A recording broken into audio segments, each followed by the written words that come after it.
You're listening to Trek FM. Want to join in the conversation and share your thoughts on this episode?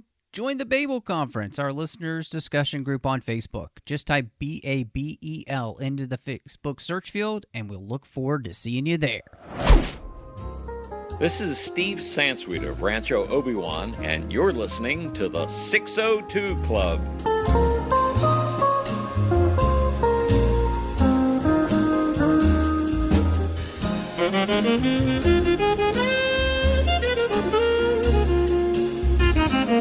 Welcome back to the 602 Club, Trek FM's local watering hole. So excited to be here tonight as, the gang is all back together finally so that we can talk about a new mission, another mission in the Mission Impossible franchise. And I am so glad to have my co-host here, Christy Morris. We've both made it back from the incredible time we had at Star Wars Celebration and hanging out in Chicago. So, Christy, how are you acclimating to getting back home? I'm glad to be back where it's warm. It feels like I'm at the beach now. Chicago was like the frigid tundra for me, being a Georgia girl. So I'm glad to be home. But I've got a little bit. And it literally did snow. Twice. On us. But yeah, I'm here with my my Theraflu as my drink of choice this evening. Delicious Theraflu. Man. Well, we are excited because we've all made it here, and that means that John Champion is also with us. And John, it is so good to see you. As we were talking about before we were recording, you have just had a birthday, so the 602 Club welcomes you and asks that you get anything off the shelf that you would like tonight. Oh, that is so generous. Thank you. I will. Who knows? I might try some therapy later. Depends on how I feel. Take a shot. So if you mix in a nice bit of whiskey, you get a nice hot toddy. Oh, that's good. That is really good. Hey, I'd just like to point out, I'm glad that you both had such a good time in Chicago. Chicago is a great city, but now you see why I live in LA and not Chicago. Mm-hmm. So, yeah. And it because if you don't like the weather, you wait 10 minutes and you've got either snow or oppressive heat. And you want to leave. Next year we're coming out there. Yeah, yes, there you go. That's right. Yeah. We're LA at Anaheim is the next place for Star Wars Celebration next year. So sweet. We should try to have a little 602 Club meeting, John. You meet us down there, but I know you love yourself some Disneyland. I do, and that actually the timing would be perfect because I need to renew my pass. So, I'll see you guys there. We will probably not be able to get into Galaxy's Edge. Not unless they do something special for the people going to Celebration to give them the opportunity to visit. Otherwise, no, I'm sure it'll be booked. I'm gonna try. Exactly. Yeah. Well, we are so excited to be talking about Mission Impossible 3 tonight. Before we do that, wanted to say a quick thank you to everyone for checking us out and listening to the show. Of course, you can find us wherever you get your podcasts. We are over on Apple Podcasts and iTunes. Give us a star rating and review over there. Let us know what you think of the show. Help other people find the show. Of course, you can find us wherever you get your podcasts, whether it's Google Play or Stitcher or any of those places. You can also find us on Twitter at TrekFM. We're on Facebook at facebook.com/TrekFM. There's the listeners-only discussion group there on Facebook called the Babel Conference, where you can join listeners from all over the world talking about all the different shows we're doing here. And then we're on Trek.fm online, and maybe you would like to send us an email. Christy and I really do enjoy getting emails. Go over to Trek.fm/contact, choose a show, choose the 602 Club, and then that will come to Christy and I. So, John, you mentioned before we started recording that you had not had the unfortunate chance to watch Mission Impossible 2, which I totally understand, the fact that you weren't able to make the show and you just missed it. I get that. But, we start a new mission here with Mission Impossible 3, and we're going to have a completely different director. But all the way back in 2002, I don't know if either of you guys knew this, but the first director that they have for Mission Impossible 3 was going to be David Fincher, which... Can you imagine what kind of movie we would have gotten with him? I mean, hopefully it would have been more like Gone Girl and instead of like Alien 3, but still, I mean, it could have been a completely different style of movie with him as director. I think that's a solid choice. I mean, the thing that I've liked so far about Mission Impossible, and I can only speak to these two right now, can't break the timeline, is that the first one had a distinct Brian De Palma stamp on it.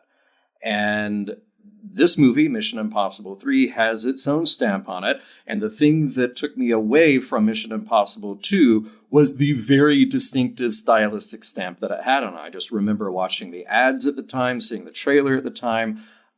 I wanted no part of that movie. And somehow I managed to avoid it all these years. Now, look, I feel honor bound at the end of our Mission Impossible discussion to just go back and finally watch that movie. But what I've liked so far is that they've managed to stay in the universe and keep the interesting consistencies alive, but allow the directors to flex a little bit of muscle here and there and put their own style within that formula. Yeah, I don't have experience much with David Fincher's other work, but I definitely agree as far as I did not want it to be at all like Mission Impossible 2. It just felt like the style choices of that director took me completely out of my interest in the plot and the characters, and it felt like all I was watching was the ridiculousness of things happening, and it was too much suspension of disbelief for me, especially with the stunts. So I really like that with this movie that we ended up bringing it back to what life is really about, and it felt much more, I hate to overuse the word grounded, but it did feel more grounded. And not like preposterous stunts that aren't possible. Well, yeah, I think that's the theme that we're going to keep coming back to in this, is that there are the places where the Mission Impossible movies really push that envelope. They really challenge your understanding of what is quote-unquote realistic. But whether it's a combination of the writing and acting, directing, whatever we give the most weight to in there, I'm looking at David Fincher's filmography here. I forgot that Zodiac was his movie. Yeah. He directed that in 2007.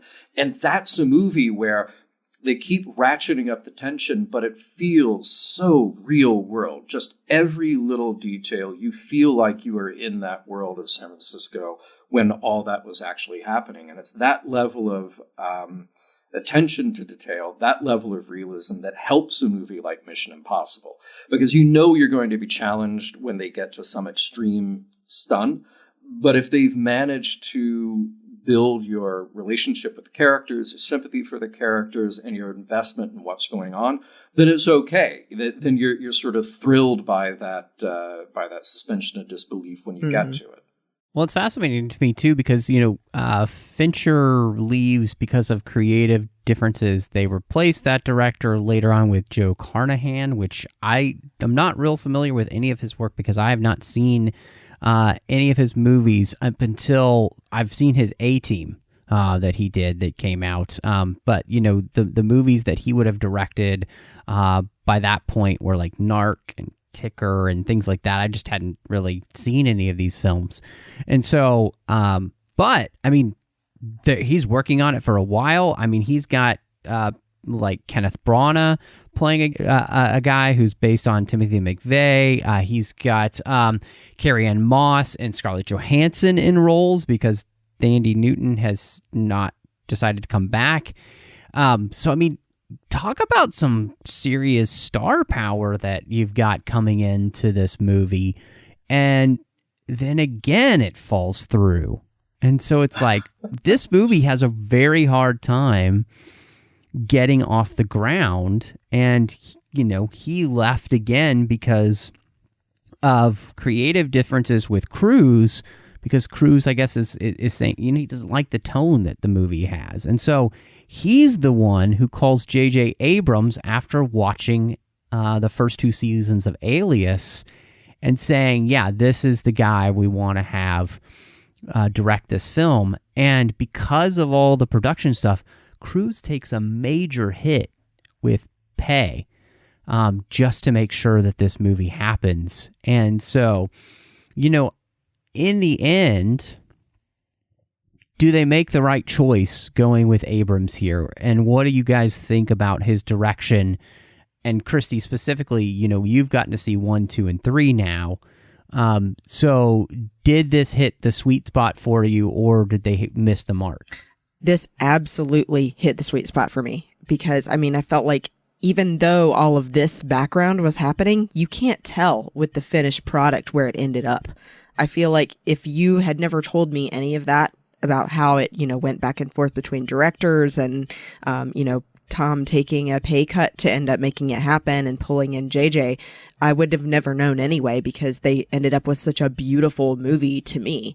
And it really speaks to the fact of how I already love JJ's other work.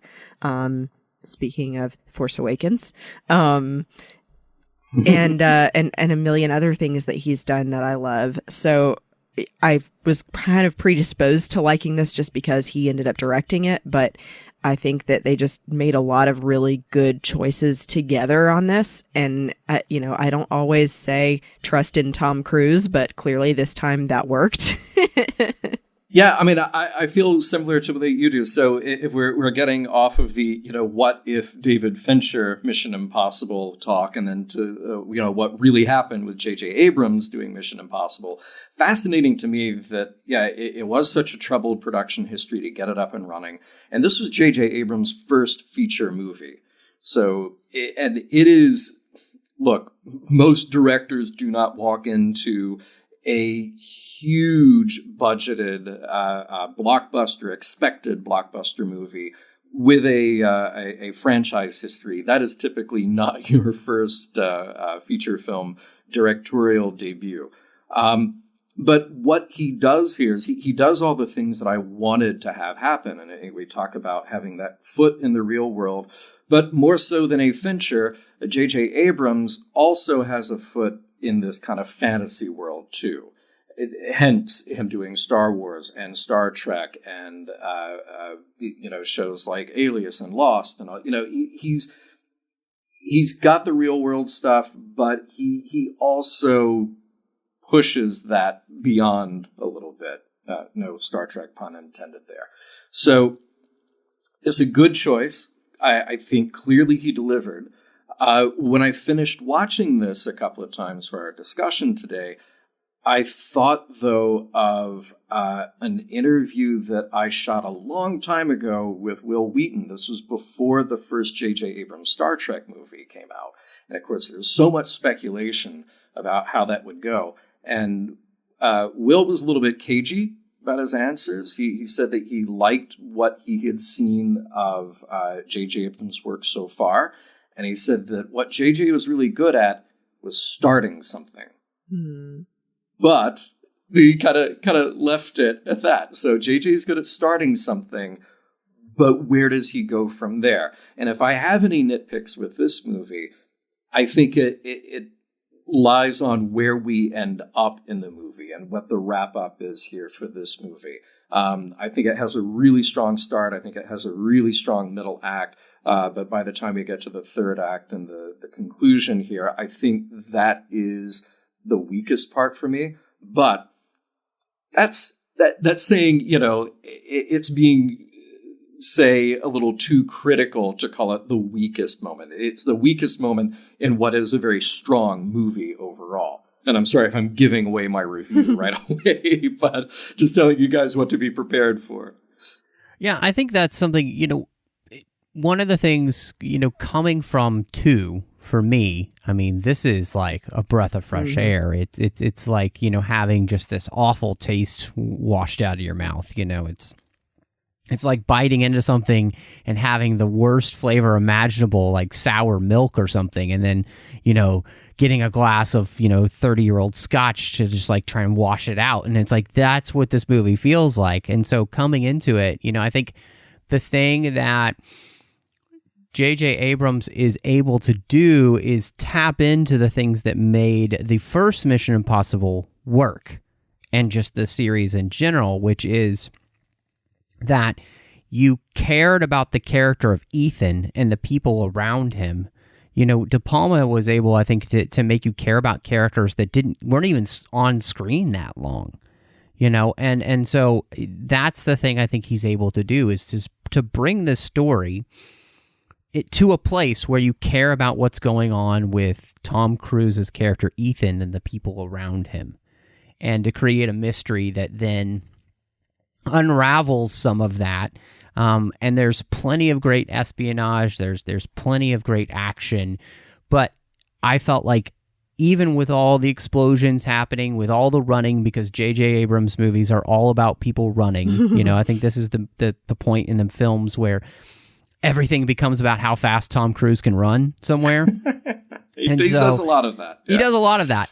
But I mean, if you notice that any movie that JJ Abrams directs, people are always running and they're always sweaty. And this movie has a lot of that too. But in all of that, I care about what's happening to the character, you know, and I think that's the thing here, is that this whole storyline, I feel like JJ is able to bring it back to being personal. And so when he's crafting this new story, I thought that was the smartest thing. Like, we upend everything at the beginning of the movie with where Ethan is and where he is, by starting with a teaser, like a cold open that is so intense, and then he brings you into this like breath state, like, okay, and then you know, we have to spend the rest of the movie getting there. But I mean, that is the way to open this movie, to show you that it's going to be completely different from the second one, because wow, I forgot actually how intense that cold open is. Yeah. I love that's how they opened it. First of all, I love a cold open. I'm always a fan of bring me in the middle of the story and then use the rest of the movie to explain it to me, because I would rather be shown, not told, in the dialogue. And so I thought that was brilliant. And I think also, based on JJ doing things like Lost, for example, you can tell he's great with suspense. And they also use the music, especially in this one, to really build that, and especially in that opening. And I mean, props to Philip Seymour Hoffman as well. Yeah, I know that we'll get to our villain discussion, but that really caught me off guard. Was seeing that opening the way that it was, and I figured out, you know, a minute into it, oh, we're seeing the ending. We will end up here at some point in this movie. But I thought it was, it was super cool. And like you, I'm a sucker for a good cold open. So bring it on. With the story here too, I mean, again, we kind of upend everything. You know, Ethan's retired from the field work. You know, he's training new recruits. He's getting married. You know, I mean, they really create a whole new structure for Ethan's life. And I think, you know, even trying to think back to when this movie came out, that's very unexpected. For me going into the film. How did you guys feel about that, and how did that work for you? Because that's a really key part to this story, this relationship that he has with, you know, Michelle Monaghan, and the fact that he's trying to give up this lifestyle because he's found something else that, you know, means something to him. I think that is the best part and the cornerstone of the whole plot of this movie, because I think that, first of all, if you didn't have a great actress playing his wife, that it wouldn't work. But I also think that the choice to write the story this way now for Ethan was perfect, because it makes you have a lot more skin in the fight, basically. I mean, you know, if you think back to movies where Bond, for example, was just being Bond and out there going on his missions, and it was all about getting the job done and not really caring about who you hurt along the way and sleeping with tons of different women, you're not as invested emotionally in what's happening. You're enjoying the ride, but it's not so deeply meaningful to you. And so I love this kind of thing in a story, because it makes you say, okay, Ethan's got something to lose. And like, that's what's so great too about things like Spider-Man is when he has Mary Jane or, someone else to lose. So I think that gives this so much. I'm glad that you brought up Bond, because that was something that I kept coming back to, is how they're treating the character of Ethan Hunt compared to how we treat the character of James Bond. And it was that relationship that absolutely, they'll toy with that every now and then in the Bond movies, sometimes to a very good effect, sometimes it just sort of falls flat. But they're, again, we're talking about two franchises that exist in this sort of fantasy spy world, but we still need the things that ground the characters. We still need the things that make us identify at least partly with what's going on, so we can feel the emotion of the film. This was just a really simple, grounded, smart way to give a life and backstory to this character who otherwise would just be James Bond with an American accent. So I'm so glad that they found a sweetness and a believability about their relationship, just from the simple act of him having to lie about going on a work trip. But then when you see it in his eyes when he comes back, he just had to watch a colleague die. This isn't the lie you can keep up over and over and over again. Because the job actually takes its toll on him. I thought all that was really wonderfully played. And it definitely gave me an appreciation for what they're doing in this movie and the way, the route that they were taking this, even just to raise the stakes for what it means to Ethan Hunt to be successful or unsuccessful on this mission. We haven't had nearly that kind of thing with the Bond films. We get a taste of that from time to time. Matt, I'll reference your favorite Bond movie, which is OHMSS, On Her Majesty's Secret Service, when we go to the trouble of actually building a relationship for Bond, something that we can sink our teeth into. But then we don't get that in the later Bond at all. It's like they feel like, oh, we went too far. We made a mistake. We got to wind that back. So it was really nice to see the dedication to the personal relationship in this movie. It only helps to drive your investment in every other aspect of the film. Yeah, I appreciate that a lot, what you're saying, John and Christy. And I think, when you make it personal, when you can find a way to make it personal for the spy, and one of the ways to do that is, I feel like allowing Ethan to have this life, as we move on into the other films, it helps cement the fact of why he does what he does. What is it that drives him then to do this? What has been driving him to do this? And it's been his abilities have allowed other people to have this life, and now he's got it, and he wants to protect it too. And you end up in this place, which is why superheroes, Christy, you called us out.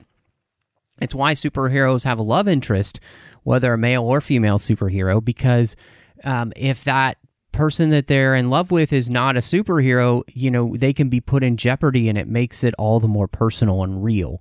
We can feel that. We can't be superheroes, and most of us aren't going to be super spies, but we can feel the threat then of, if what they hold most dear, what they love the most, whether, it's whatever their significant other is, it gives us that in. And I think you make Ethan a real person by doing this, and by, again, making it personal for him helps us connect with the character, but it also helps us connect with the story. And I think this is the thing to me that makes this story so special, is that in the end, it doesn't matter what the bad guy is or what the MacGuffin of the story is.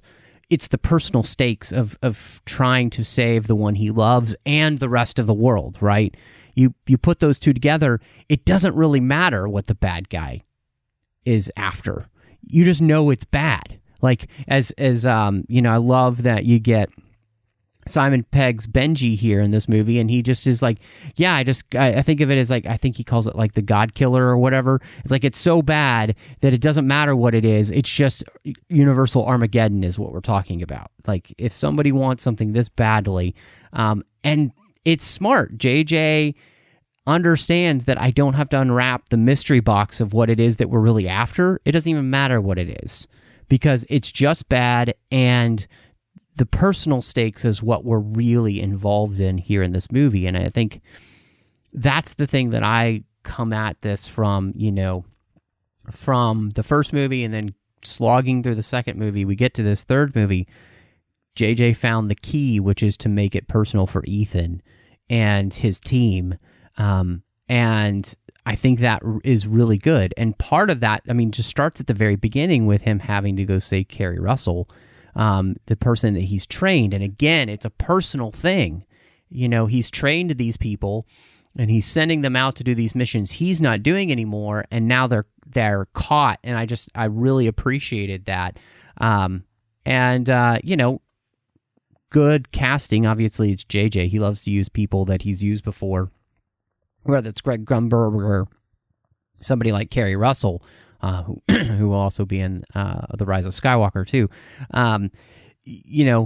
It's great though, because you immediately care about her, because at that point she had been in Felicity, and everybody was in love with Carrie Russell, and so her suffering, it's just great casting then, because you feel for that character, and you feel what Ethan is feeling, and so the personal stakes is really what makes this story work, I think, at its best. Like you said, John, there may be some quibbles here and there about how things wrap up, but the fact that there's this personal stake is really what keeps us invested the whole way through. And to even... go ahead. Go ahead, Christy. We're both going, no, you. I was going to say... Lee, I'm pointing at you! No, you're pointing at me! No, stop pointing at me because you're pointing at me! I'm sorry. I had to do the Into the Spider-Verse. It had to be done. Sorry. So what I was going to say was that even the personal piece is what also makes it so feel like a betrayal when you see Billy Crudup's character come in later as the mastermind pulling all the strings. Because you keep thinking, oh, he's the one person in the agency who's still Ethan's friend and who's looking out for him. And that, oh gosh, what's his name? Lawrence Fishburne's character is actually the villain. But then everything gets turned on its head again, and you see that it was actually Billy the entire time. I love a reveal like that, but that personal tie is what makes that feel so difficult for you. Is that you're thinking, wow, he was acting like his friend this whole time and then doing this horrible thing. Yeah, they managed to build relationships all over the place. And again, compared to the Bond movies, M, for the majority of the Bond franchise, has been this cool, aloof. It doesn't really matter who is in that role. That's just the person that gives direction, and sometimes will provide a little texture there for Bond to make a decision. And then you get a little, particularly when you go back to the original stuff, Desmond Llewellyn, you get a little of the kind of fatherly or the cantankerous uncle to Bond's character. But these are all just sort of workplace people. And what they did very nicely here is keep toying with your ability to decide who's the good guy, who's the bad guy. Did that really, really nicely by playing with your sympathy and seeing like, oh, wait, Ethan will actually get out of this horrible predicament because he's got friends on the inside. I love that they fooled me with that. I thought that was absolutely great, because it made it worthwhile to him. It made him be the one who had to question what was going on and what did these relationships that he had, work relationships, but yes, friendships, what did they actually mean to him? That was really well done. I think, that's interesting to as well as, we look back at the first movie and then in this third movie, it's very similar in the sense that the villains are above us. The bad people aren't just, Philip Seymour Hoffman's Owen.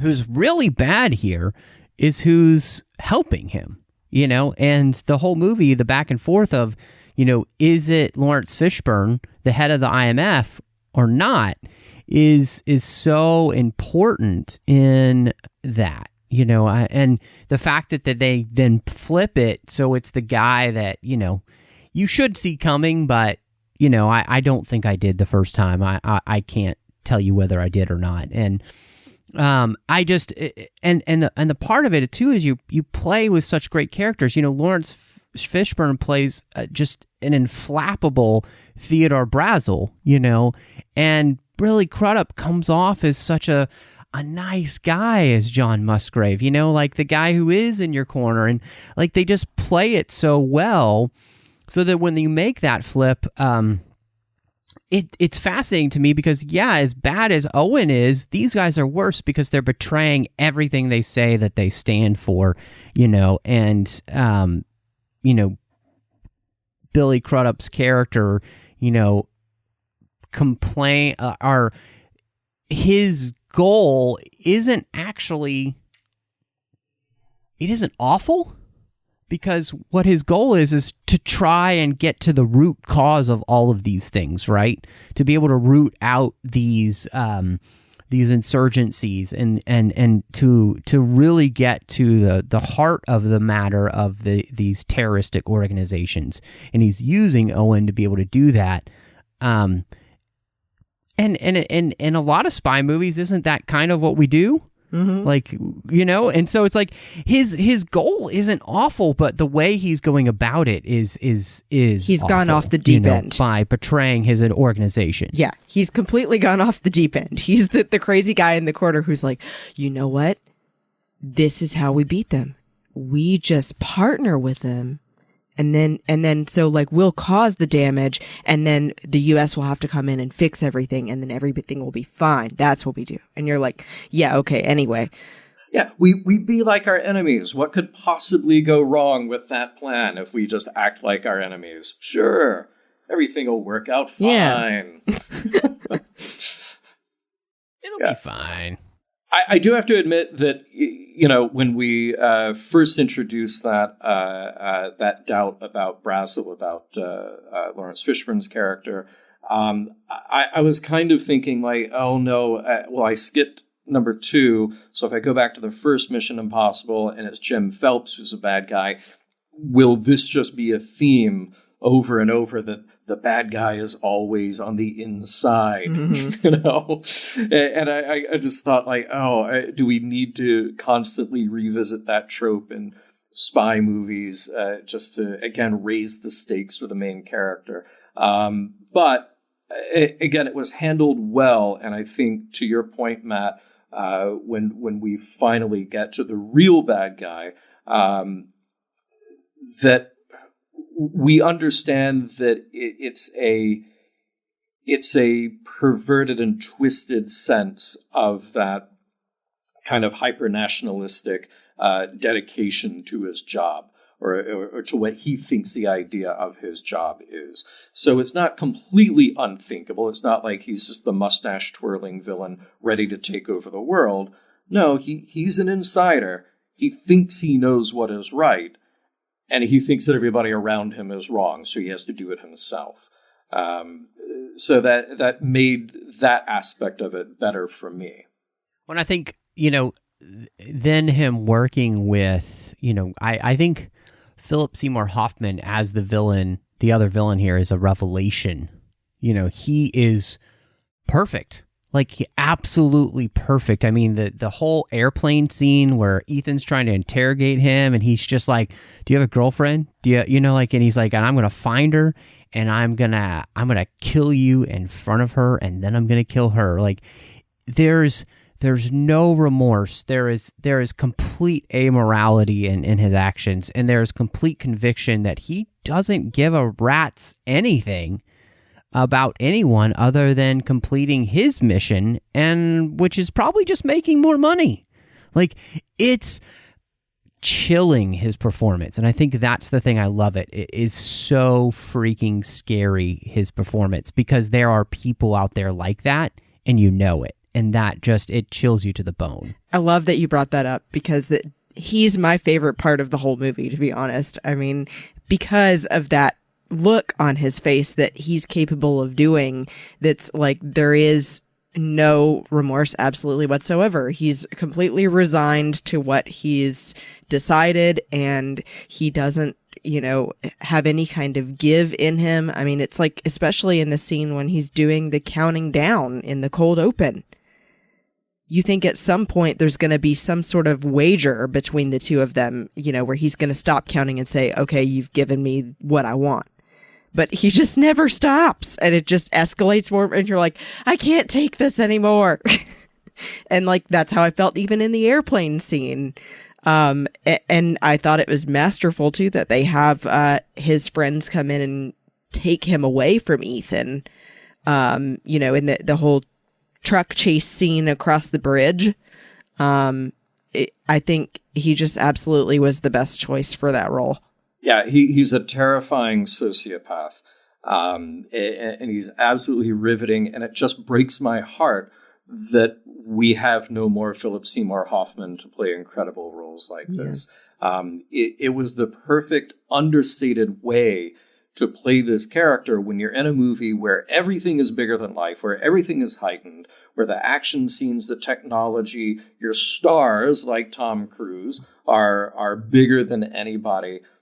For Hoffman to come in and play this understated, creepy, quiet,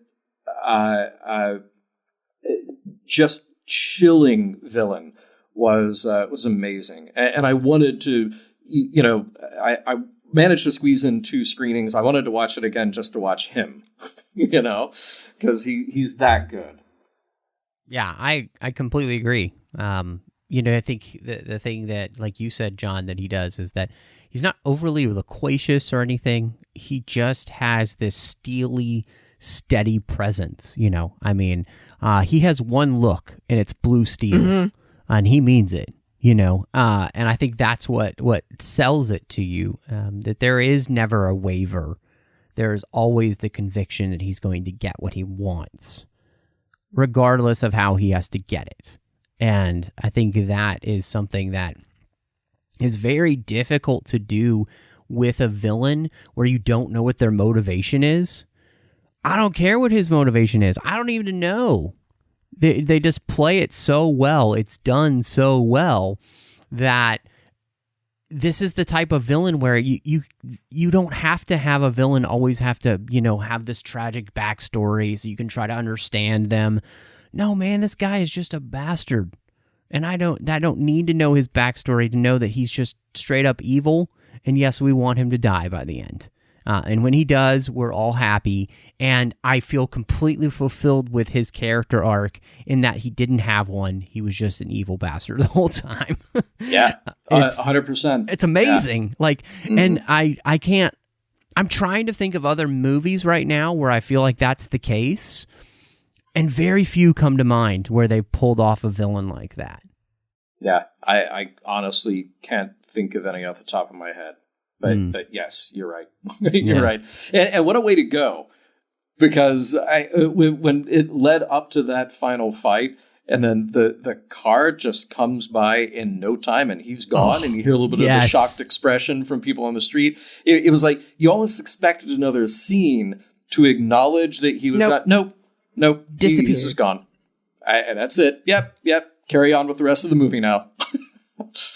With like a good grounded movie, it's unceremonious, and there's no time to dawdle because, Cruise, Ethan Hunt has to get back because he's got to save Julia, So I think that's the most important thing too, that the movie, even with some of the craziness that happens in it, it's grounded enough to let the villain die and it just goes on by, because we've got other things going on, and it's just really smart.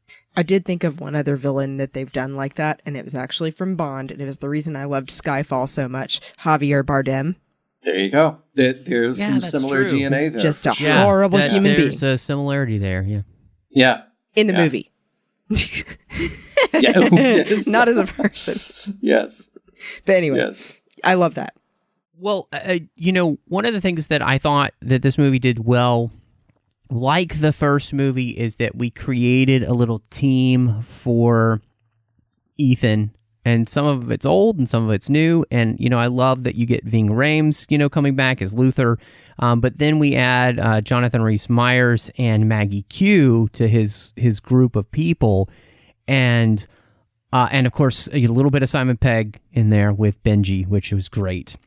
So I really appreciated the way that they utilized each one of those characters, and they used their different talents to benefit. And I just, that's important because, Mission Impossible is more about a team than it is just about the main character, of one. And I felt like that they were able to kind of recapture some of that had been in the first movie, wasn't really in the second movie, and then they brought it back, I think, to full effect here much better. And just like they created characters, I'm like, okay, I kind of want some of these to reappear now when we move on into the next films, because there were some memorable people here. So first thing I've got to throw in, though, is I was really excited just because Jonathan Rhys-Meyers is so pretty. So I was glad he was in it just for that. But I do also think he's a good actor. And I think you're right, though, Matt, that the team aspect was the important thing that they needed to bring back to Mission Impossible, and to really differentiate it from things like Bond, to show that, part of Ethan's power is that he has a team, that he's not in this alone. And I love that this is the beginning of people that will reappear as his team going forward. Like Ving Rhames over and over, and like Simon Pegg. So I really love that back and forth, especially between the actors that they chose for the roles. I think that Simon Pegg always plays the adorable buffoon. And so I don't care what anybody says, I love him. And I think really you've got to give some props to Jonathan Rhys-Meyers and Maggie Q, even though, we don't see them again for what they did for this movie. You don't get a lot of them, but their whole part in the scenes at the Vatican, I thought, were great. Yeah, that whole sequence was really that felt the most like kind of classic Mission Impossible to me. Just getting the makeup, because you always have to have a mask scene. You always have to have the reveal like that. Just the technology involved is super cool. And I'll just say, look, Ving Rhames I think is cool no matter what. In anything, he's just cool. I will watch him in anything. I think he's great. And Simon Pegg, did you guys read the bit of trivia that Simon Pegg had made some joke about how it was right after Shaun of the Dead, and people asked if he was going to try to expand his career a bit, and he made some offhand joke. He was like, well, I mean, I'm not going to be in the next Mission Impossible movie. But that's sort of awesome. what got him the attention to then do the next Mission Impossible movie. So that was cool. Yeah, I thought he was fine. There was not too much of him. Simon Pegg, because he was playing this with some comedy in it, I think you kind of run the risk of deflating a lot of the tension that was in the movie. But I thought he did right on in his role here. Yeah, I think one of the things that I appreciated is that they just gave them all something to do, and it was fun what they gave them to do, especially with that Vatican scene. And like you said, John, it's classic Mission Impossible, where it's the impossible thing to do, and we're going to do it. We're going to steal a guy basically at the Vatican, and which is such a hard place to get into, and of course then they do that again when they have to get into that building in Shanghai, which it's another possible thing to do. And so they set up these missions which live up to the name Impossible Mission Force. And, you created characters that were really fun. And like you said, Christy, we unfortunately don't see Jonathan Rhys-Meyers or Maggie Q again, but I think they leave their mark on this film in a way that leaves you thinking, man, I would like to see them return sometime because they were fun characters. And that, created for fun banter between the group and everything. And so, and I'm glad that, you get Simon Pegg and at least Ving Rhames coming back over and over again because they really are fantastic, in this movie. And they add something, and I think they saw that spark.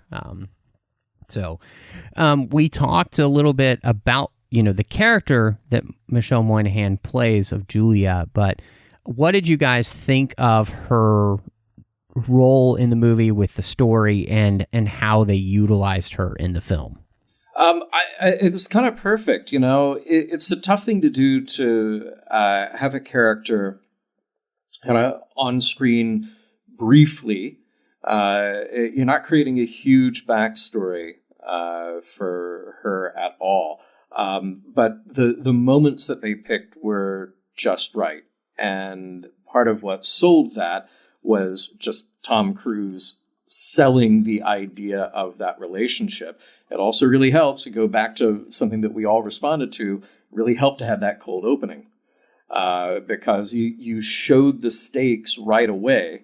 And then you had those little references throughout as they're on a mission when they're at the Vatican. And there's Luther, Ving Rhames, saying, don't get married, don't get into a relationship. These things will ruin you as an agent. Oh, by the way, I already did. So these were all, they were all moments that sold and solidified them as a couple. But she was just believable. She's, I think making her a nurse, it gave her just out of the gate, it gives her a role of importance because she's also got a job that she's dedicated to, something that she's good at. She's smart and capable. She's not just the quote unquote damsel in distress. She has a lot going on anyway in her life outside of Ethan. The fact that then they're together and they have this sort of loving and otherwise normal relationship. I thought they gave us those elements in just the right way to get us on board with it for their story. Yeah, I agree with you, John, and I think that I was trying to find who the director of photography was as well, because the thing I think to me sold their relationship for me, in addition to her performance being so great, was the way that they shot different scenes of the two of them, together and apart. But even, like showing when he drinks that drug in the car, when, they capture him toward the end of the movie and he's having sort of memories of being with her. It's just this really nice way of portraying what it's like to have a significant other and the way that you think of them in your mind and the way that you fondly remember moments with them, I thought was really nice. And then too, I think that the scene where they had them get married abruptly in the hospital, and then consummate, it was a nice moment to show that what really mattered to him was being with her, that it, wasn't about the job for him and that they could just get married later. That it was like, he's got to do it now while he's got the time. Yeah, I think the thing that I really appreciated about her character was, in the end, she gets thrown into all of this, right? She gets kidnapped and instead of becoming the damsel in distress in the end, she ends up saving his life. Mm-hmm. She's the one who shoots everybody. Yeah. And just takes him down and then, brings him back to life, that in the end she needs him, or that he needs her. If she hadn't been there, honestly, he would have been dead. And I think there's something really effective, of course, about that scene where you do get that mask reveal that you're not expecting, I don't think, when he pulls off the mask and it's not her that he's shot. Oh, yeah. That Owen hasn't shot Julia. And so they do some really smart things in this movie with her as the character. And it's not just about servicing Ethan's character. It's just about serving the story and their life together. And it really does feel very smart and cohesive for them. And you do want to root for them then to make it as a couple. And where they leave off the movie where she knows his life now. She knows this life. And it's not a lie anymore. And it creates this interesting aspect that will then be followed up through 3 more films, which is really interesting. And so, and it creates a character like you said, John, they have a pretty normal existence beyond the fact that Ethan has this insane job. And it wasn't insane before because he had gotten out of it. He was just training people. And, every time that he thinks he's out, he gets pulled back in, so I think that they just cast somebody that you immediately gravitate towards with Michelle Monaghan. I think she's so likable and charming, and I don't mean this derogatorily, but she's just adorable. So you're on her side, and you're on their side as a couple. And I think that was just really smart. And I think they had good chemistry together too. So, it again, that just made that storyline believable, but more than just being about, Ethan and what it does for him. It's about the story together. And I think that's great. And I was just going to add that she's so good in that scene where Ethan is dead on the floor, electrocuted on the floor, and she's got to take the gun. She's got to take out the bad guys. They're able just visually to ratchet up the tension in that, but her fear, her unease with that situation is great. And then when they leave, it's a little bit of that...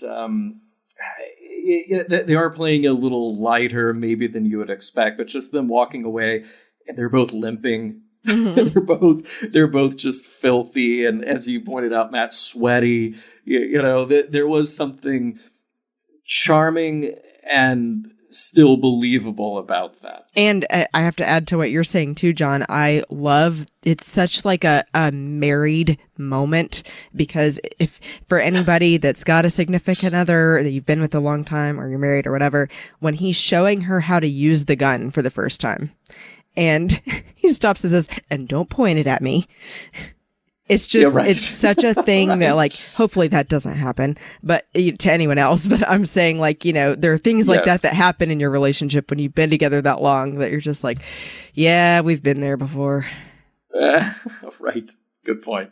What did you guys, so much of these films becomes about these action set pieces and, big stunts that happen. And so how did this one live up for you when it came to, what they do action-wise?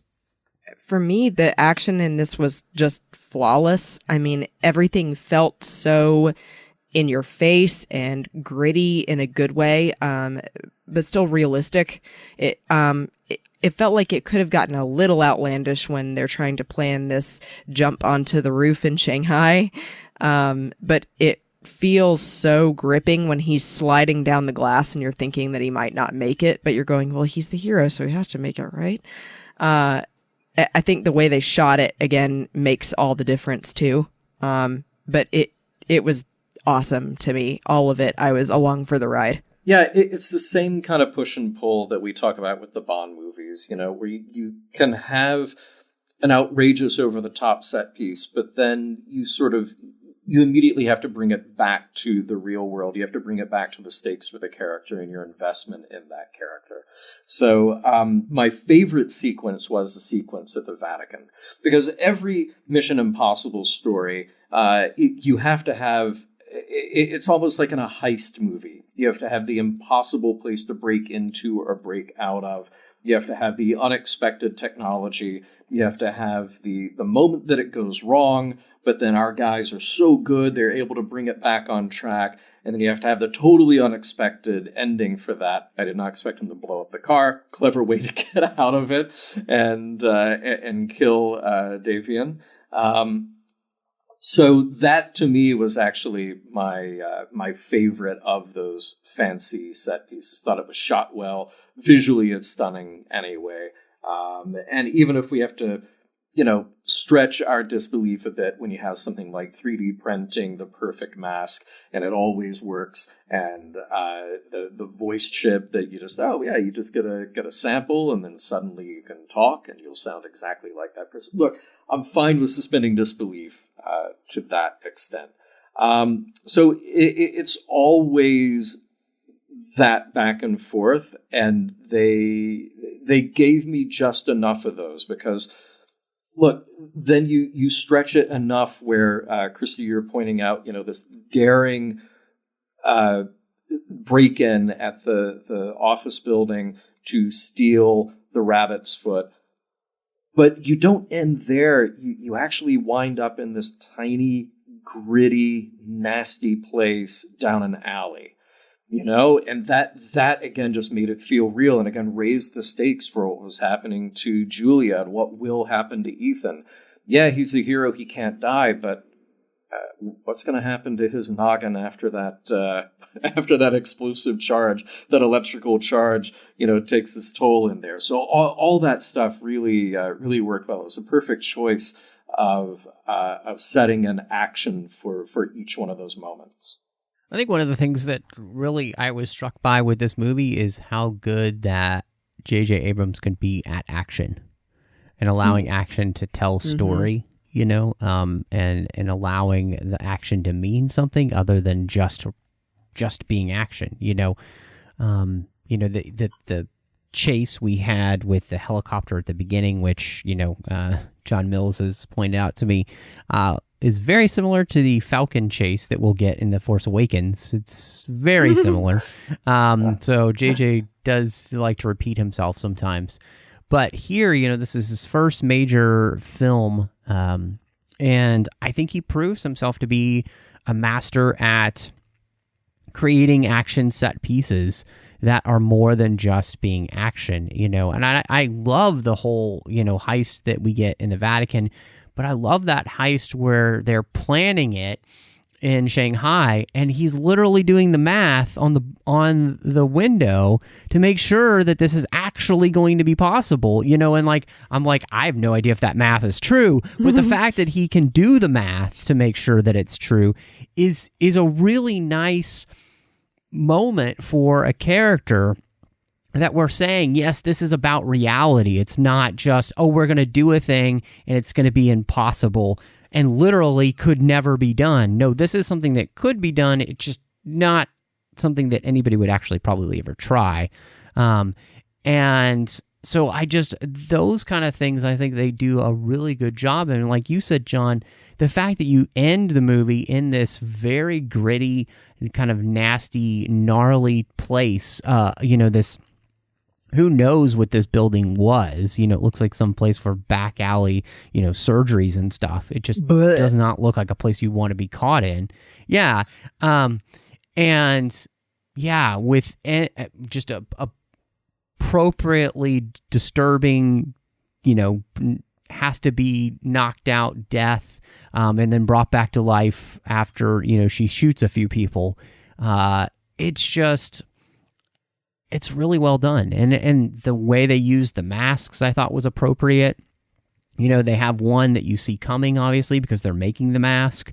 But then, which is fun because it's the first time we see them actually make a mask. And then two, I didn't see it coming. I don't think the first time I saw it, where they rip the mask off and, oh, thank God it's not Julia, So I think they do that appropriately. It's not overused, and the action this movie has a wonderful relentlessness to it that I think keeps you along for the ride the entire time. And there's only a few moments of respite there, specifically, like Christy mentioned when they get married. But otherwise, I just feel you're on a roller coaster the whole time, and that's just kind of what I want, And I was thinking back too, because at this point, the Bourne movie had come out. Jason Bourne was a thing now. And I still really appreciate this movie, though, and its action and the way that it's set up, the way that it's shot, the way everything goes down in it. It feels gritty and realistic, but with a sense of, fantasy to it, like you were talking about, John. So all in all, I think this is just a really well done. When it comes to action, it doesn't get much better than this, and it's not so over the top that I can't buy it either, which is what makes it so great.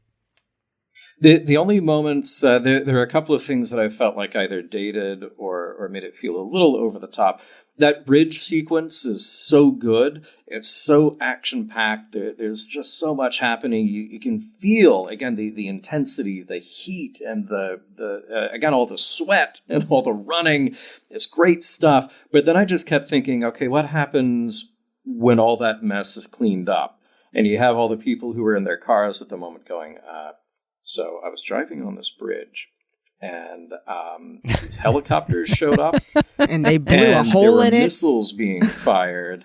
Yeah, they actually literally blew a hole in the bridge, and their friend is saying, no, wait a minute, you were in a car wreck? No. I'm not saying I was in a car wreck. I'm saying an airplane showed up out of nowhere and shot a missile into a bridge. Well, is this an American plane? Well, I don't know, because then a helicopter showed up and just flew away with the... Like, there's just so much aftermath that has to be taken care of in a situation like that. The other thing is, as you guys know, I tend to watch TV and movies with subtitles on when it's something that I am studying for a show. And somewhere in the dialogue, and I would have only picked it up with the subtitles, all this stuff is happening, and you hear one of the background characters. I can't remember if it was one of the law enforcement or somebody said, "Does anybody have a cell phone?" And I thought, okay, this definitely is dating this movie to when it was produced. It came out in 2006, right? So it was probably produced 2004, 2005. And I'm thinking, yeah, if that were today, you do not answer that question, because literally everybody on that bridge who is not in an exploding car, they're all taking video of what just happened. They're holding it. Yes, yeah, I get you. Exactly. I didn't catch that, so... Well, and speaking of that, John, there's that nice moment where they can't immediately get cell reception when they need it. Yes, which is kind of nice. It's like, I know it's convenient for the plot here, but it also is very realistic, especially in that time period. Yes, I love that. Mm-hmm. Lastly, the movie music here is done by Michael Giacchino, who's, obviously worked with JJ Abrams a lot. And I felt like Christy, you called it out earlier, but I felt like the score did a good job of benefiting the movie every time you needed it, whether it was the Mission Impossible theme or just the action music itself. I was listening to it today, and it never just feels like generic action movie music. There's always something a little bit more to it, and I think it really benefits the film here. And I'm glad that they went in that direction. And so, he actually does continue on with the music in 4 as well when they do Ghost Protocol. So, I'll be interested to see somebody get the opportunity to do more than one Mission Impossible movie and how it works. But I thought it's a great soundtrack. I'm glad that you always bring that up, Matt, because actually it's something that I didn't pay as much attention to before, and I'm glad that now you've opened my eyes to keeping an eye on that more when I watch movies like this. Because I noticed in particular in the scene where he first shows up in Shanghai, Ethan does, looking for the apartment, that there were music cues that were, just instrumental, but they were choices particularly because of where in the world he was located that sounded like what I would think possibly Chinese drums would sound like just a gentle little percussion here and there, that just really suits the environment really well. And so I've noticed more things like that because you've talked about music and score so much with all the movies we watch. So thank you. Yeah, same. I mean, the soundtrack is really solid. It does not take away from any of the action or the emotional moments of the film. It helps to underline those. And I get what I want out of a Mission Impossible movie, which is the Mission Impossible theme. That's just, yeah, it is so important to me. It is so identified with that show. It can't help but be identified with the movies. You say Mission Impossible, and I immediately think of the match striking and that opening sound, and I think of the credits of that show. So, yeah, I have to have that in these movies, and I'm glad that they stay true to that and kind of pepper it through. They don't overdo it, but little moments that you get here and there in the overall story. And did you both like the addition of "We Are Family"? Yes, Yeah, yes. that was really great. clever. It was a little cheesy, but I mean, you love the point that he's just, taped the button down on transmit and put it there and left it. Screw you guys. That That was was awesome. And I love too. He's like, "Are you kidding me?" What a jerk. Oh, so perfect from Lawrence Fishburne there. So much fun, to sit around and get a chance to talk about this one. And I'm interested now to see what the ratings are going to be for Mission Impossible 3. So for the first time ever, it's really difficult for me, but I'm going to give this a 10 out of 10. Unheard of for me, I know. But there's nothing I can think of that I didn't like in this movie. I mean, like I said, that one scene with the We're Family playing was a little bit cheesy, but it really didn't bother me because I got the point they were trying to drive with it. I thought that the action was perfect. I felt like the whole movie I was holding my breath, which is always the goal with an action movie to me. I love a good heist. And I think that the casting choices for all of the roles were spot on. I think maybe in the scene with Kerry Russell dying, that her eye was a little bit much with the makeup, maybe, but still not enough to take off any points for me on what I would grade the movie overall. I absolutely love it. And I think it's probably my favorite of all of the Mission Impossible movies. Wow. Nice. Can't disagree with anything you said there. It is super solid, and as we've discussed in this show, the character work is great. The plot keeps you engaged. The set pieces are wonderful. The action knows when to stretch the boundaries, but then reel it back in. The soundtrack is fantastic. But it really comes down to just the emotional core of making you invested in what's happening for these people. And I really think they're firing on all cylinders when it comes to that. Now, I said earlier in the show that I had a nitpick, and it has to do with the way that JJ Abrams does stuff. And back to that criticism that I heard, which was JJ's really good at, kind of backhanded. JJ's really good at starting things. And that might have affected my my take on this movie. So when I watch a Mission Impossible TV episode or a Mission Impossible movie, part of what I want out of it, we get the spy adventure story. We get, it's part heist movie. It's also part magic trick. And it's sort of like Penn and Teller. When you see Penn and Teller, part of what they do is they tell you, we're doing a trick. Here's how we're doing the trick. And they do the trick for you, and you still don't know how they did it. You're still surprised by how even though they just told you how they do the trick, right? So for Mission Impossible, they very often are laying out everything that they are going to do. And there's misdirection involved. Look, we have masks and we have technology and we have these vehicles and we have these people on radio who are standing by, and here are all the agents, and here there's going to be placed, and here's our objective. And then you're still surprised because something either didn't go right or they didn't account for one other element, and they have to improvise on the fly. And by the time you get to the real end, by the final act of the movie, there's some other misdirection where you go, oh, wait, I didn't see that bit coming, but they had already told me before because I knew all the elements had to be lined up in place for me. So this movie, unlike a lot of traditional Mission Impossible, they lay all that stuff out and they nail it in the Vatican scene. Here are all the tricks, here are all the things we're going to do, here are all the technologies we have at our disposal. We're going to do it here. But then by the time we get to the last act of the movie, we've gotten rid of all of that. And it's the heist element to go steal the rabbit's foot. and then have the final showdown. And really that final showdown is just about who's going to kill who first, and is our hero going to make it?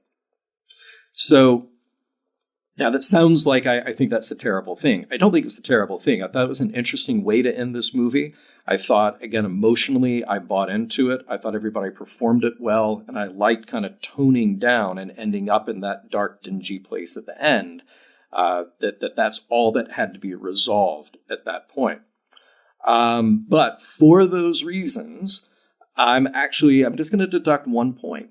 I'm going to give it a 9 out of 10. I'm going to give it 9 out of 10 electrical explodey brain implant things, which I hope we never have to deal with. I do not want 9 out of 10 of those, or even 1 out of 10 of those. But yeah, that's the only place that I could think about to not give it a perfect score. This one for me is so interesting because, I remember it being the film that kind of reinvigorated me for Mission Impossible, especially after 2. And so, for me, this film has a lot of good memories. And rewatching it, I think the thing that surprised me so much is just how well the movie stands up to time. Some of the technology, like the cell phones, are old, but the rest of it feels so good, and the action works, and the storyline works, and the characters work, and I'm invested in the characters and their story that's happening. And I think Abrams just does a fantastic job of resetting what Mission Impossible movies should be, and the formula works for, what we get all the way through Fallout. I think he does such a good job of making that happen and reconstituting what Mission Impossible movies should be after what we got, what they shouldn't be. And so it's such a breath of fresh air. It's so enjoyable to watch. And, I would say that the reason it's not perfect for me is because those movies come later in the Mission Impossible franchise. But this is so solid. It's so good that, it's like 4.5 out of 5 helicopter chases. It's so good, and I can't, I enjoy this movie. I could watch it anytime. It's like one of those movies that I could pop in, I think, and watch anytime because it's just so much fun to watch. And that's wonderful coming off, too. And I'm so glad that we'll be covering, the 4th movie together as well. And then we've already done Rogue Nation and we've done Fallout, so you can check those out. But it's been a blast getting a chance to do this, and I can't wait to come back for, Ghost Protocol, because they don't call it 4. They do away with that in the next film.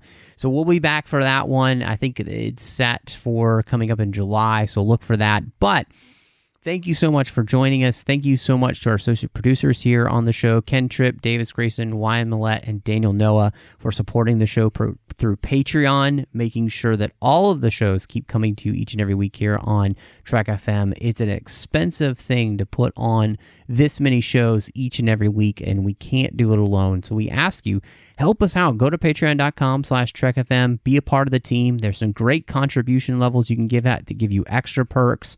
But honestly, every little bit helps. And again, that is patreon.com/TrekFM. John, so great to have you back on the show. Let everybody know where they can find you and follow you and talk to you over on the interwebs. Well, thanks for having me on, and thank you for allowing me to skip MI2. Come back for MI3, because this was a real pleasure. This is a lot of fun. You can find me at podcast.roddenberry.com. There you will find my shows Mission Log Live, and The Trek Files, which I co-produce with Larry Nemechek. You'll also find the other shows in the Roddenberry Podcast Network, Women at Warp and Priority One. Now, if you're just looking for me and you don't necessarily want to talk Trek, well, you can find me on Twitter at DVD Geeks. I'm there, every now and then. And you can find me on Instagram, where I'm either JTamp72 or going in slow motion. Slow-mo gentleman. I'll see you there. I just love the retro Twitter handle with DVD Geeks. It's just It's fantastic. I see. One day nobody will know what that is. It'll be like horse and buggy geeks. What is this? It would be like being Betamax geek. Yeah. 8-track geeks. Oh man, Who are these that should people? be somebody's Twitter handle. Somebody Yes. get that. Yeah. Christy, if anybody wants to catch up with all the other things that you've got going on, of course, where can they find you? Sure, you can find me on Instagram and Twitter at Bespin Bell. And in addition to the 602 Club, which I co-host here with Matt every week, I am also doing once a month a segment called Fashion in 5 with my friends on the Star Wars Report. So listen for that. It's a 5-minute fashion update for men and women in Star Wars. And then I've just recently joined the Fantatrax team on a podcast called Planet Leia that's going to be a once a month show. So stay tuned for our first episode of that coming out soon. And you can find me here on the network doing the show The Orb with Chris Jones, talking all about Star Trek Deep Space Nine. I am online on Twitter, Instagram, and Letterboxd under the name MattRushing02. You can find me on the Nerd Party Network doing 2 shows. One's called Owl Post with Drea Kaufman as we go through the Harry Potter series 1 chapter at a time. And then I'm on Aggressive Negotiations with John Mills talking about Star Wars each and every week. It's a blast just kind of picking out a topic that we enjoyed. We had John just recently interview me about my time at Star Wars Celebration, so you can check that out. And then last but not least, talking about films through the lens of faith with my good friend Courtney over on a show called Cinema Stories.